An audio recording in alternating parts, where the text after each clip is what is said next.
like that. I had to read in the dark. My mom and dad, who are no longer living, I thought I was poor, but I had a hot meal every single night. I had, I was in church every single Sunday. We had a family unit. Although we had beans, I always say, why do we have to have beans every, is this like an every week thing? And we shell the peas and all that, all of those good things. But I thought, man, I must be really poor, because my friends eat at the Dairy Queen. And my mom would always say, we own this 3-room house. And I was the youngest of 7 children. And I just had a good, that's how I grew up. So being in this work, I really can't tell you that I got in it because I didn't have, didn't come from an impoverished background. I can't say that to you. What I can say to you is that 10 years ago, I was sitting in my church and my pastor was, talking about this education reform, getting involved in your child's education. And I thought, you talk, Pastor, amen, because the Medlocks had it going on. I have 2 beautiful children. Brandon, who's 22, who wants to be a career college student. Y'all know what I'm talking about. Jennifer, who's 17, who you can put her in the middle of a cornfield and not give her a book, but she is going to learn. She is knocking it out of the park. Okay?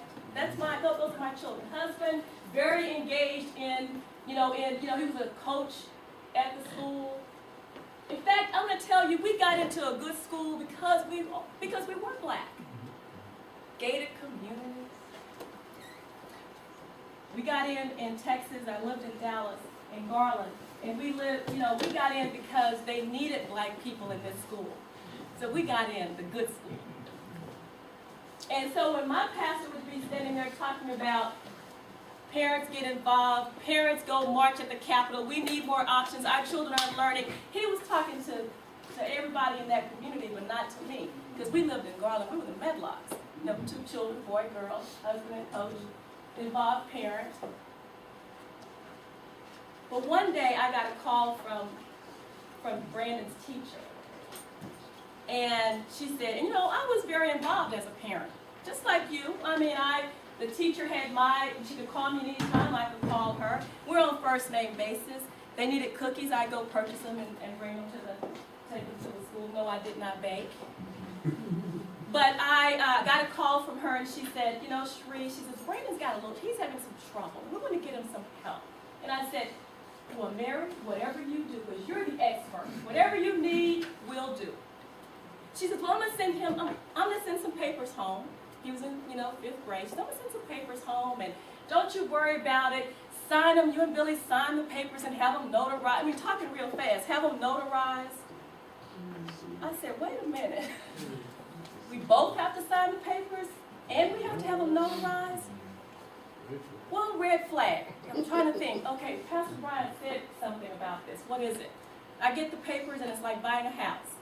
It was a lot of papers we had to sign. It scared me to death. Now, you need to understand, my son, Mr. Outgoing Brandon, who I knew one day would be the president of this country. Thank God, maybe he'll be the second one. But my son, who was literally getting placed in special education. Because my son was in 5th grade and could not read. Oh, he knew the words. He could read a whole book for you, but he didn't understand a word he was saying. And here, me with all of my education, the Medlocks, we involved in the school, we're in a gated community. My son could not read. So I have to tell you, long story short, we never signed those papers. We took all the money we had to get him caught up and to teach him how to read. He was reading at the 3rd grade level. I'm angry not only at the school but at myself, because here I am signing reports and he's making A's and B's and I didn't question one thing. I thought he was great. I thought he was in great shape, and here he was about to be placed in a system that I couldn't even get him out.